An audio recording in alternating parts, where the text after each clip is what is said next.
taught you to hate the color of your skin? Who taught you to hate the texture of your hair? Who taught you to hate the shape of your nose and the shape of your lips? Who taught you to hate yourself from the top of your head to the soles of your feet? Who taught you to hate your own kind? Who taught you to hate the race that you belong to? So much so that you don't want to be around each other. No, before you come asking Mr. Muhammad, does he teach hate? You should ask yourself, who taught you to hate being what God gave you? Most of us blacks, or Negroes as he called us, really thought we were free without being aware that in our subconscious, all those chains we thought had been struck off were still there. And there were many ways where what really motivated us was our desire to be loved by the white man. Malcolm meant to lance that sense of inferiority. He knew it would be painful. He knew that people could kill you because of it, but he dared to take that risk.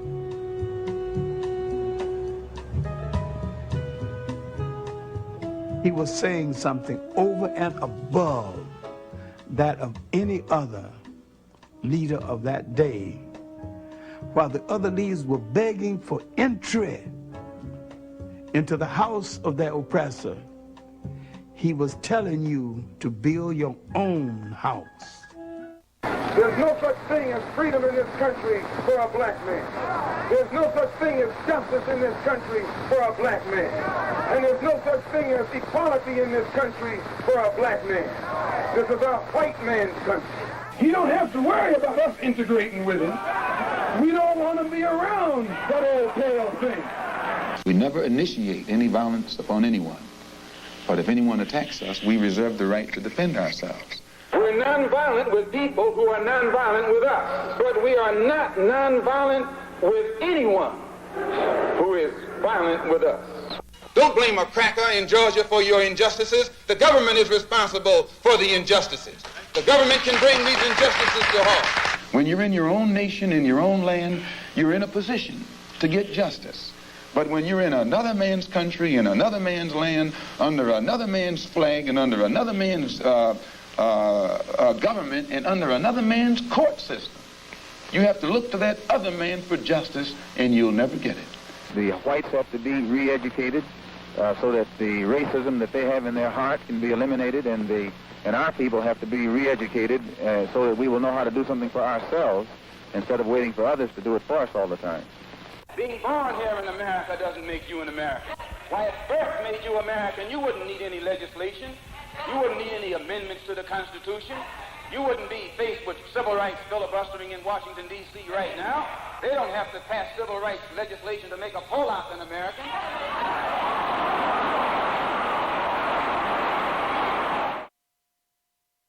Hoo-doo! Hoo-doo! Welcome back to the No PC Show. I see people out there, Brandon, Kathy Holiday. Thank you everyone for joining. I put a link out there if people want to see the graphics, which I tell everybody, if you want the full experience of the No PC Show, you got to come on over to the YouTube side and you can see some of the graphics, or I guess a lot of people like to wait and put up the till I post the video, and then everybody watches it that way. Either way, thanks for joining. Tonight, we want to talk about one of my personal heroes that I think is under-celebrated in the world. Tomorrow marks 55 years since the assassination of Malcolm X. And I wasn't quite yet born yet. I was still in the oven for about another 40 days. But, you know, I was on the planet at the same time he lived. I was just in my mama's belly.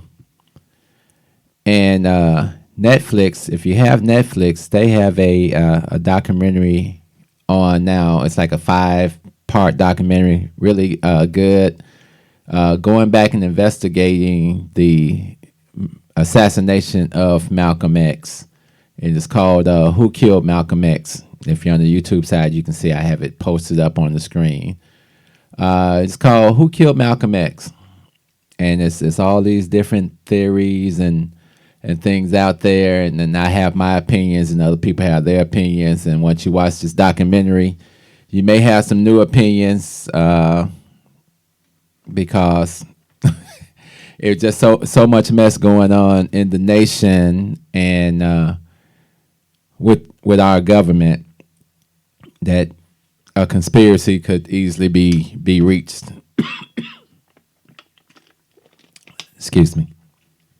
But I wanted to come to it from an angle of understanding who Malcolm was and who Malcolm became, and some of the things that went on in the nation.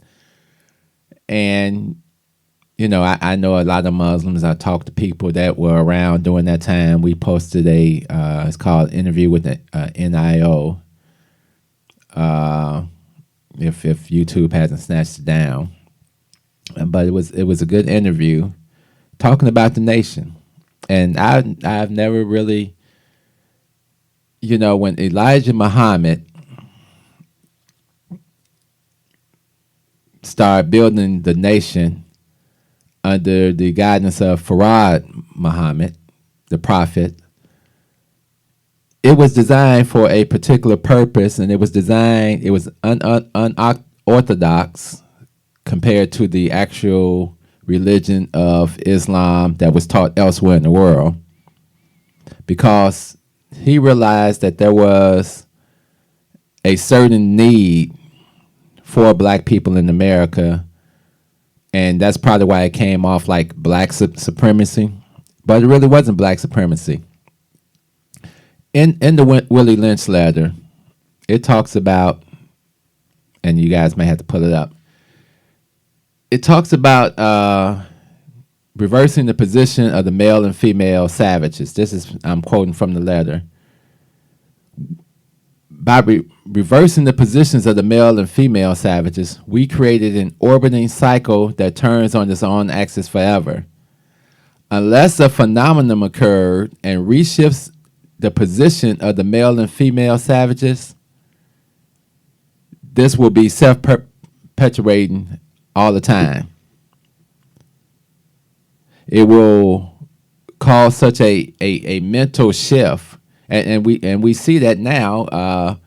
Some of the things that would happen during slavery it was very important for them to control the males, and so you got the beatings, you got the killings, you got the mutilation, usually done in front of other slaves to destroy the mental psyche of the children and particularly of the woman, to make her more subservient, because her nature is to protect her children.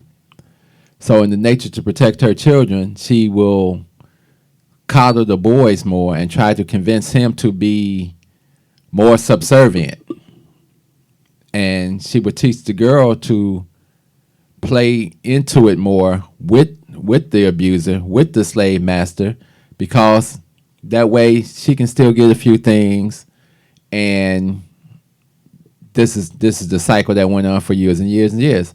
So it would take a phenomenon to occur in the psyche of black people to change the direction that we had already been put in.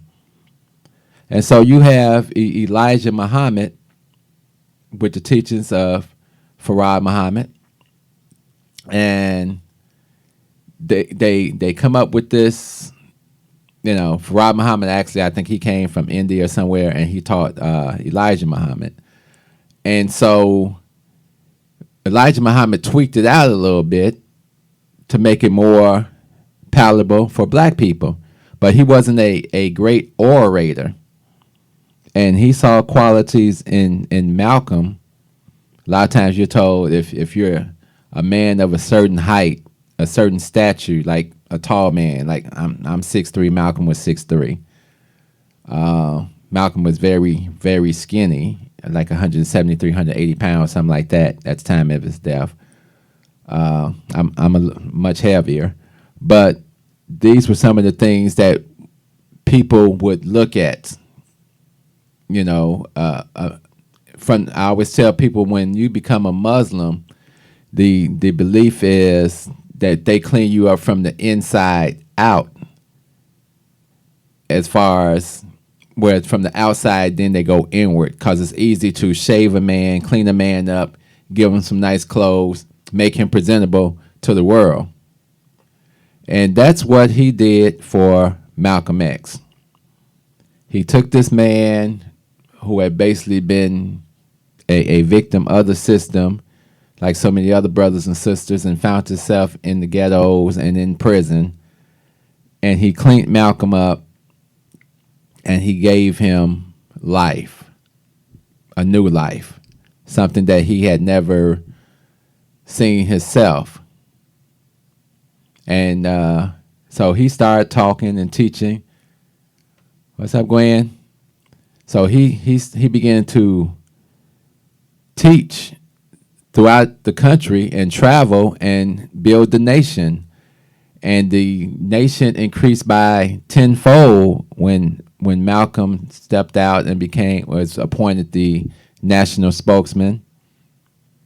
And the problem was that Malcolm also had a heart for the people, and then the Muslim beliefs, they did not believe in politics. So they stayed away from politics. They just believed in nation building, which was great, which they still do. But you got one person, Elijah Muhammad, who's focusing on the religious part. And then you got another person, Malcolm X, who is trying to stay out of the politics because he's following the teachings of Elijah Muhammad, but he's seeing the abuse that the black people are suffering in this country. But he's still the national spokesman, and this creates a problem within the nation among other people, lieutenants and things of that nature, and Elijah Muhammad's kids, because Malcolm was being shown favor. So when it finally gets to the point of there's a whole breakdown inside the nation, they tried to blame it on him speaking out against Kennedy, but it was so much more going on with that. And so they basically pushed Malcolm out, forced Malcolm out, which allowed him to do his own thing, become his own person. But at the same time, there were a lot of people that were defecting and following Malcolm, or starting to go follow Malcolm. Now, this would be a direct threat to the nation. Now, you'll see all the documentaries, and they'll say, well, Elijah Muhammad said, don't touch him, blah, blah, blah. But that's totally contradictory to what was going on inside the nation with the publications, and calling him a Benedict Arnold, and saying that his tongue should be cut out and all this other stuff. Even Farrakhan got on TV and admitted that he had something to do with the creation of the atmosphere that would cause a death. So I think at a point in time, the Muslims, they'll come out and they'll play this recording for you, and they'll say, well, listen to this recording where Malcolm admitted he was wrong and wanted to get back in the nation. Well, yeah, that's just like, like you suck up to your parents to get back in their good graces. I think he did feel the threat of death, and I think he wanted to be back in the nation because that's what he understood. And at the same time,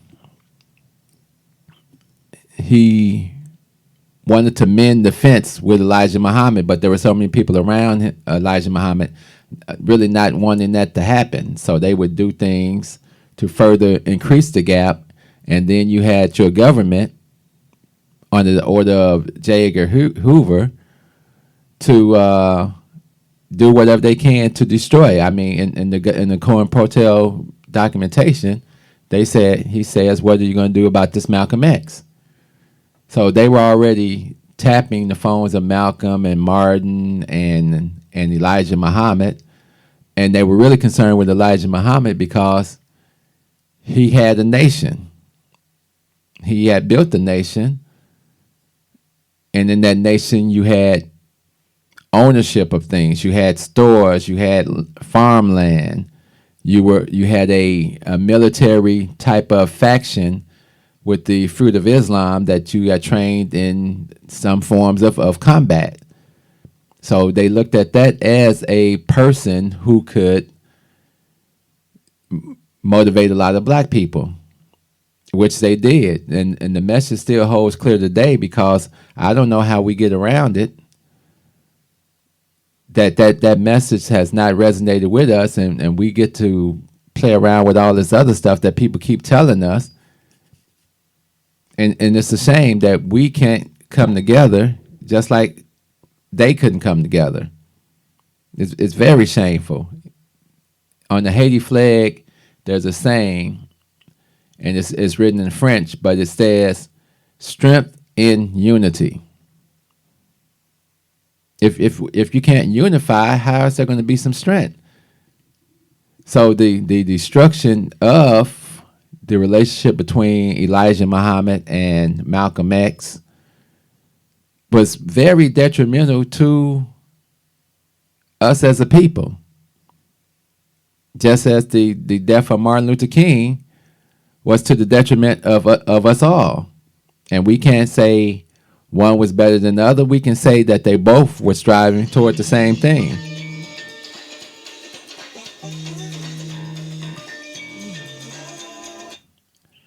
I'm doing the show, hon. Goodbye. Sorry about that. So you're caught in the middle, and you got the FBI fanning the flames.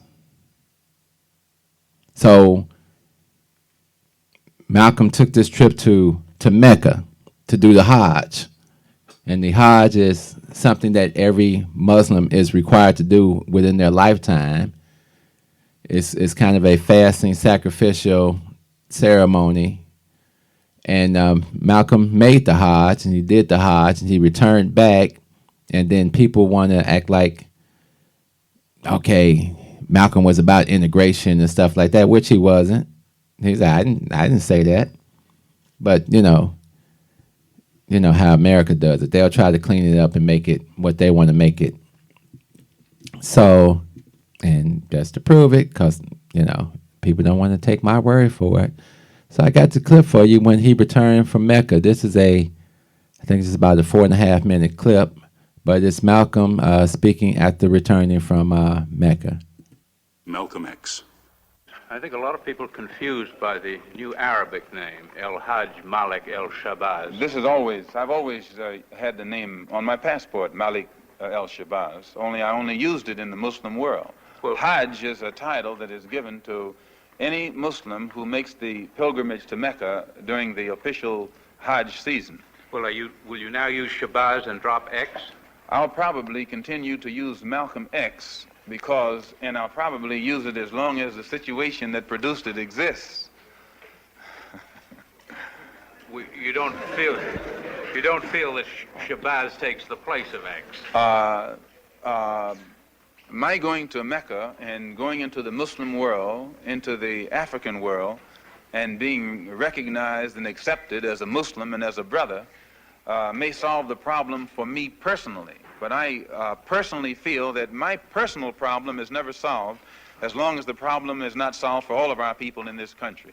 So I remain Malcolm X as long as there is a need to protest and struggle and fight against the injustices that our people are involved in this country. Are you prepared to go into the United Nations at this point and ask that charges be brought against the United States for its treatment of American Negroes? Oh, yes.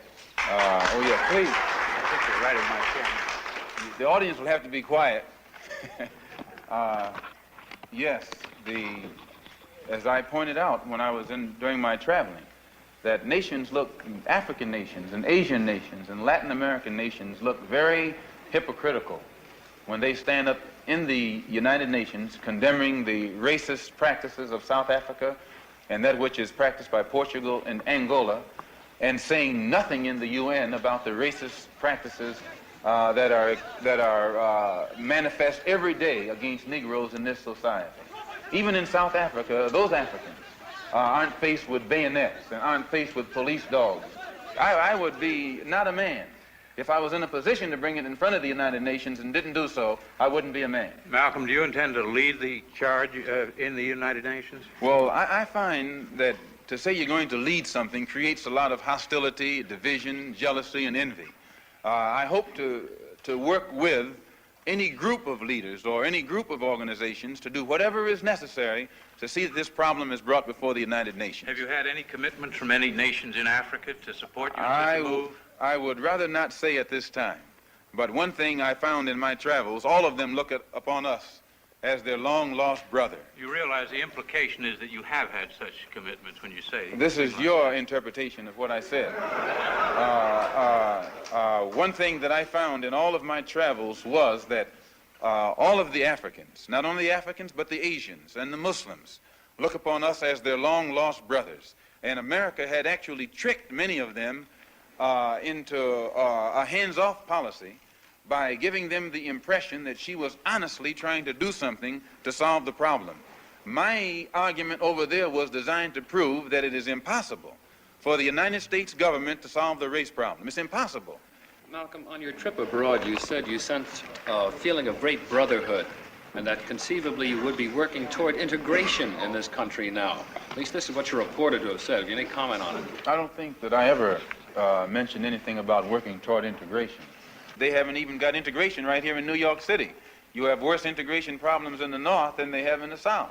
So if it doesn't work if you can't bring about integration in New York City as international, cosmopolitan, up-to-date as it's supposed to be, you will never get integration anywhere else in the country. Are you prepared? There you go. So when people give you that yah about, oh well, Malcolm changed, yeah, he changed and he had some different views, but he wasn't fighting for integration. That's not what he was doing. So he says as long as the issues still exist in this country, then no, there was no need for integration. In other speeches, he also said, we got to learn to deal with each other. So we have to be able to unify under one mindset as black people in this country. And a lot of that may come with, the ability to throw off a lot of the colonial beliefs that have been presented to us in this country. We need to get a more do-for-self type of attitude. If there are people that want to play the political game, then go ahead, play the political game on our behalf. But at the same time, we need to keep moving away from the politics of this country until they decide to really embrace us and do the right thing. Like we talk about all the time, the reparation bill that has been sitting out there forever, and it doesn't say do anything about reparations. It just basically says we're going to commission a group. We'll take $100,000. I think it's $100,000, and we'll research this to see if anything works.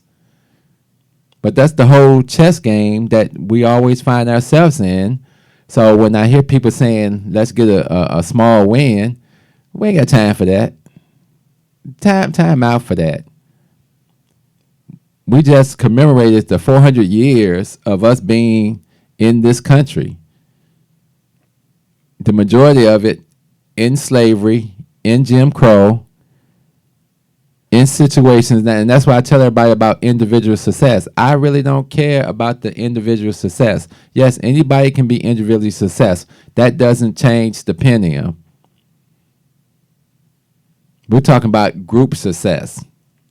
because racism is a group issue that is instituted and acted upon a particular group who we have learned to call in this country oppressors.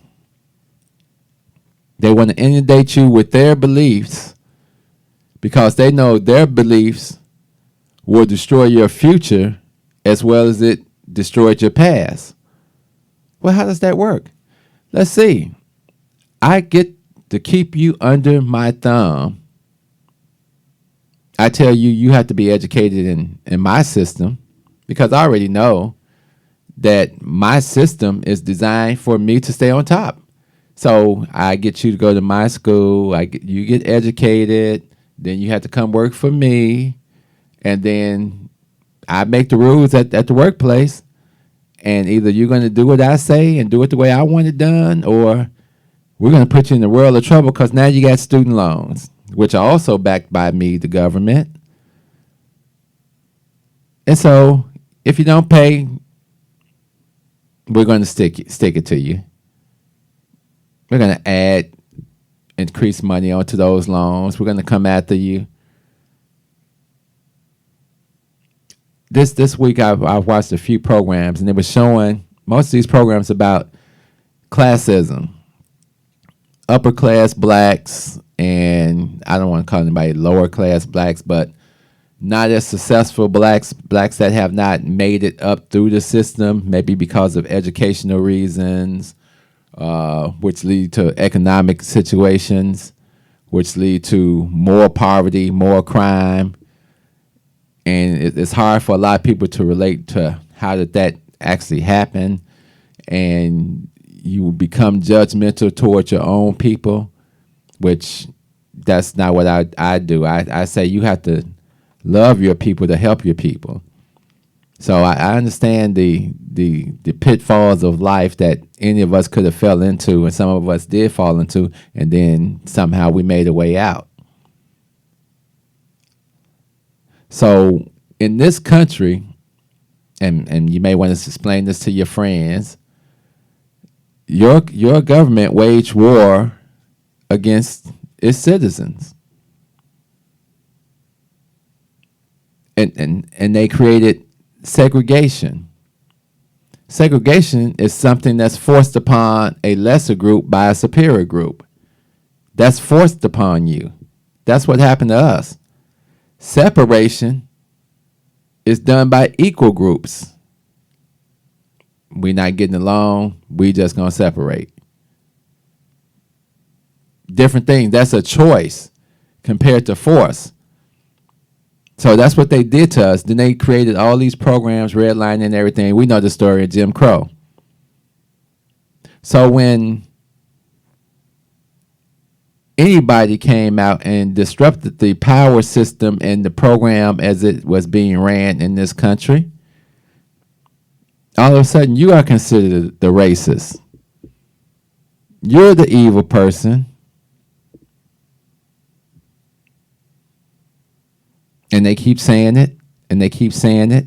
And the people that are in fear of black people, they keep eating it, they keep digesting it.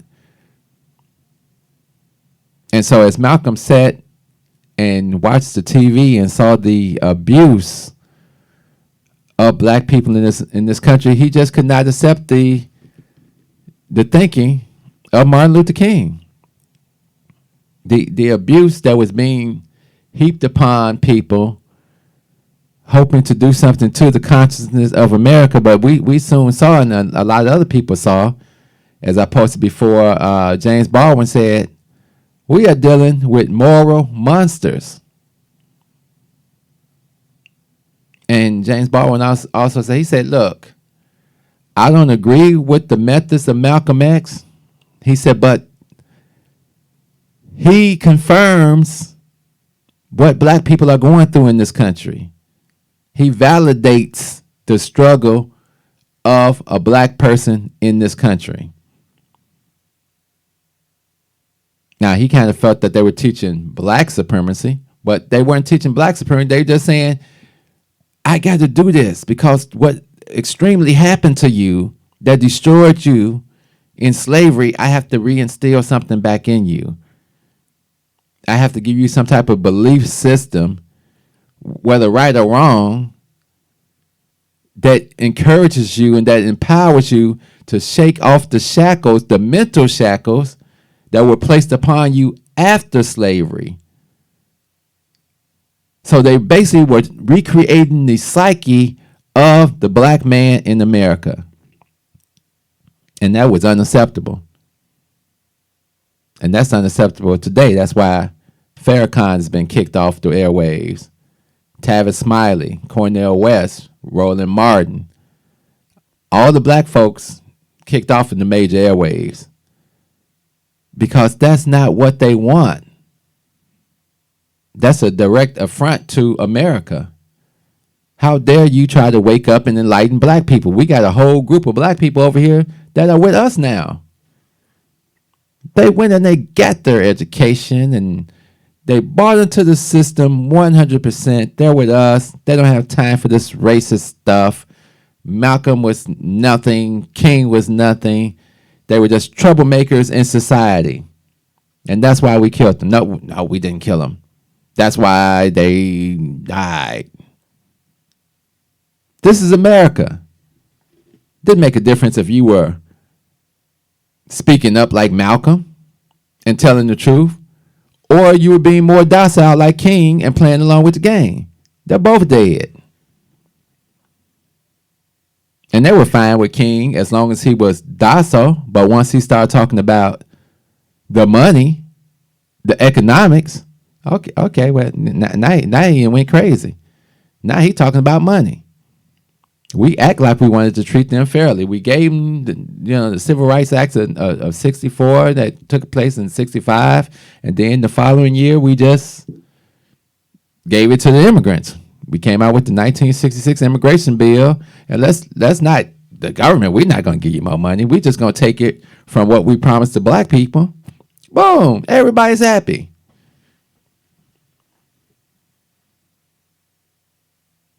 So Malcolm was excited to have transformed from this street person to a person with a purpose. And he sacrificed his life to do something for black people in this country. And he was excited about transforming the lives of broken men.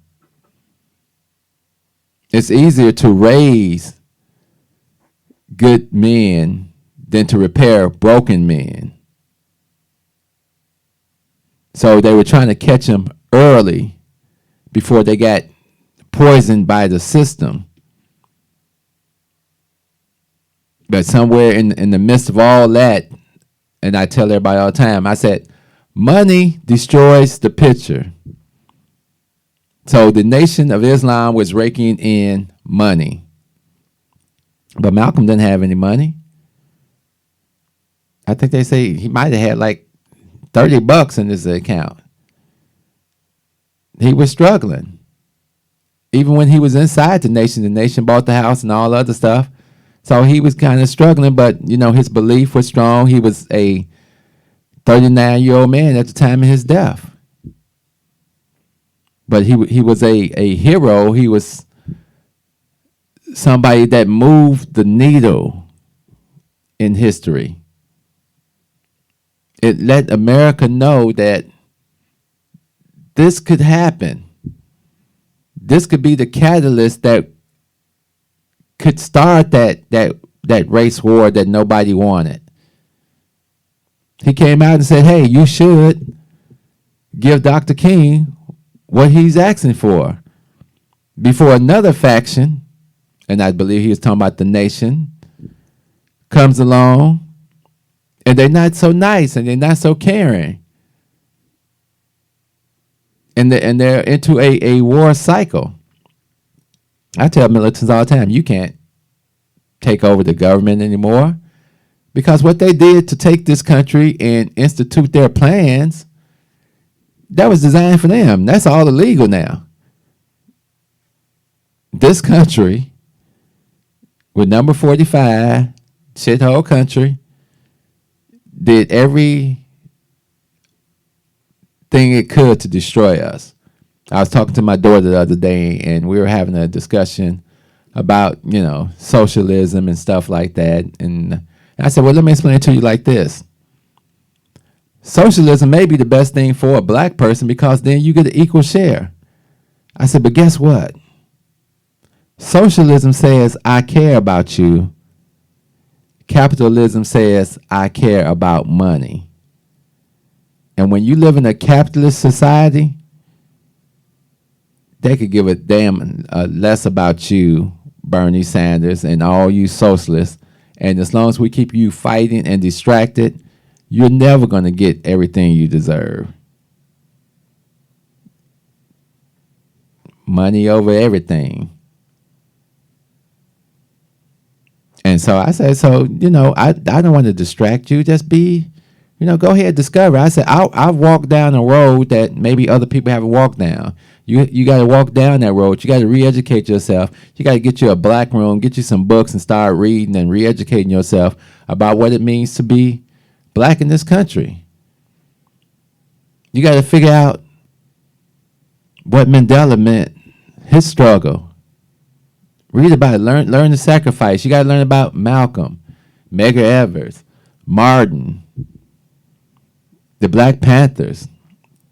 And that was just the last part of the 60s, 50s and 60s.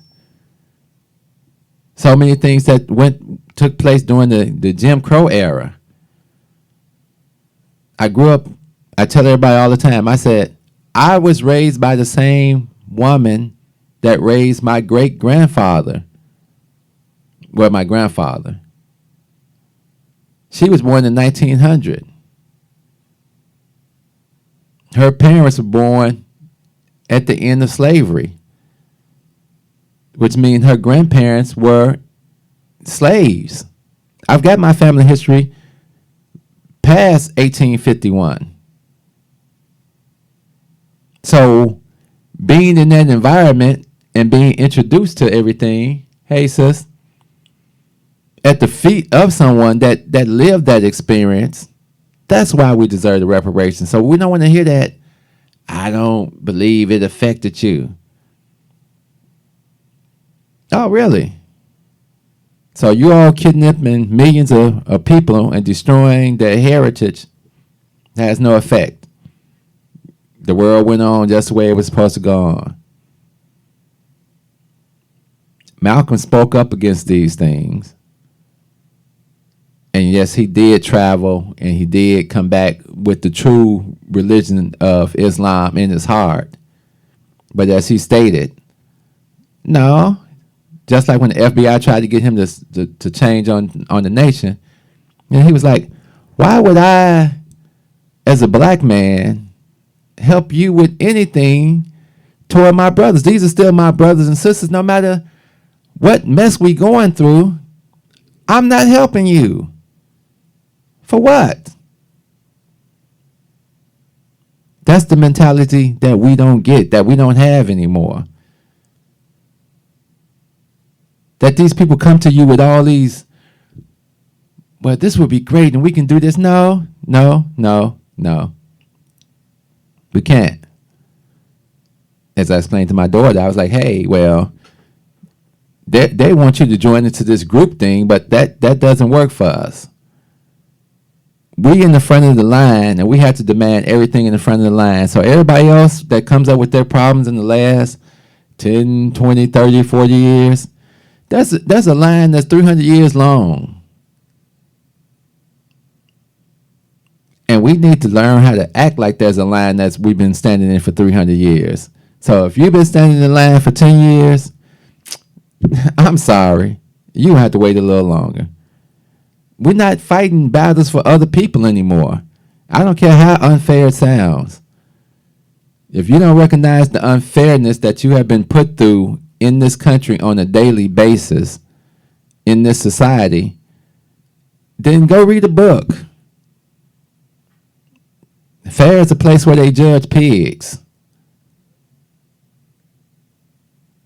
And just because you individually do something, encourage your brothers to do something. Encourage your sisters to do something. Change the people around you with the change that is happening in you. That's all Malcolm was trying to do. And there were people around him that weren't doing the right things. And when you have a leader of a nation, unfortunately, people are going to surround that person and protect that person and do all types of hideous things to protect that person. Look at what they're doing for Donald Trump.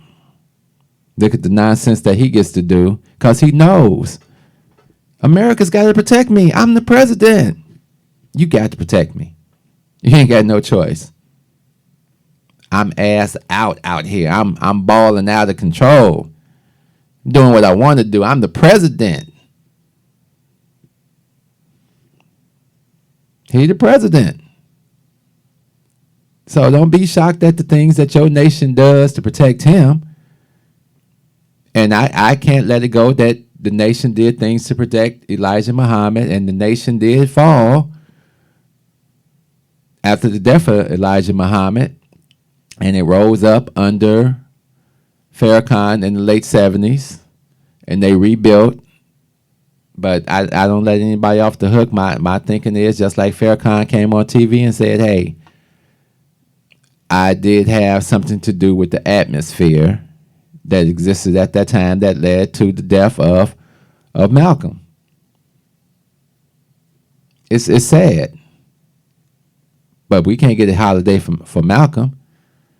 So we just got to celebrate his memory. And on tomorrow, I think they listed his death at like 3 p.m. or something.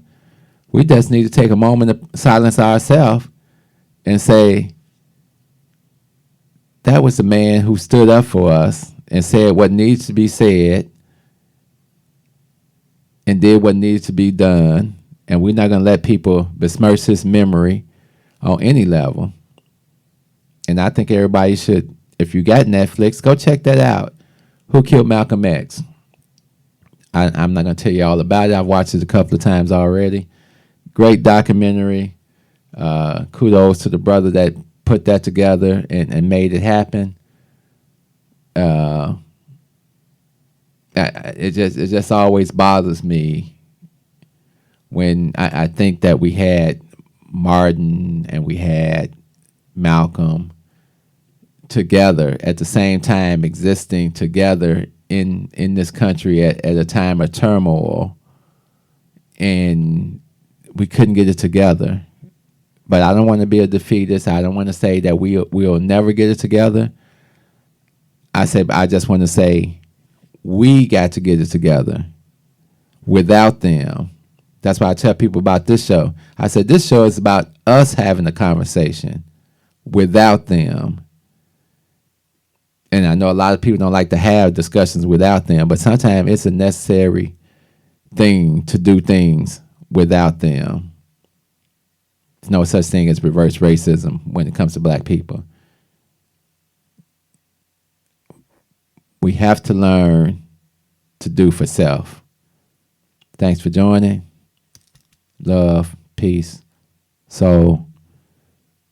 We out of here. Step out of the car. No, you don't have the right. Step out of the car. Do not have the right to do that. I do have the right. Now step out or I will remove you. I refuse to talk to you other than to identify myself. Now if your woman ain't no revolutionary, she'll persuade you to be a fucking slave for the rest of your days. She'll be grooming you on how to behave, teaching you how to coon and buck dance so that you can be safe. If that brother ain't no rider, soldier, no provider, molder of young minds, check it out. You got yourself a bitch. Think about the time that you invested in him. If he's wearing them skinny jeans, you a lesbian. For every 100 black women who ain't locked up, it's only 83 black men remaining. Take away 1.5 million black men who might have benefited their women and their children. You don't know a war when it's waged against you, when it makes you drive your baby mama to the clinic just to kill your own. Ain't no legacy to leave behind, cause ain't nobody sitting on your throne. You motherfuckers are asleep in a war zone, living a nightmare, dying in your own home.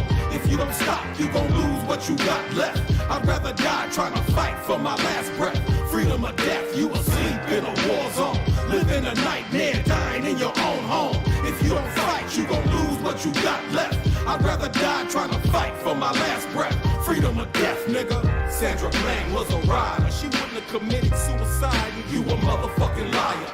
It would not be wise to stop when you hear sirens and you see the police behind you, but you don't wanna die. They gon' shoot you if you run. They gon' say that you was going for the police gun. That's why they shot you like 120 times, but you was still coming, so they put another bullet in your lung. Them devils got you praying while they murder, because they know you on that bullshit. They steady with them full clips and body armor. They kill your women in the street, cause they figure you too weak to do anything about it. You some shit, getting fucked in your sleep. They poison you every time you brush your teeth. You don't care, you behave like a slave. A bitch from the cradle to the grave, on your knees with your hands out, begging cause you wanna be saved. Are asleep in a war zone, living a nightmare, dying in your own home. If you don't stop, you gon' lose what you got left. I'd rather die trying to fight for my last breath. Freedom or death, you asleep in a war zone, living a nightmare, dying in your own home. If you don't fight, you gon' lose what you got left. I'd rather die trying to fight for my last breath. Freedom or death, nigga. Freedom or death, nigga. Fuck that. Freedom or death, nigga. If you injustice it, Freedom or death, nigga. Freedom or death, nigga. Freedom or death, nigga.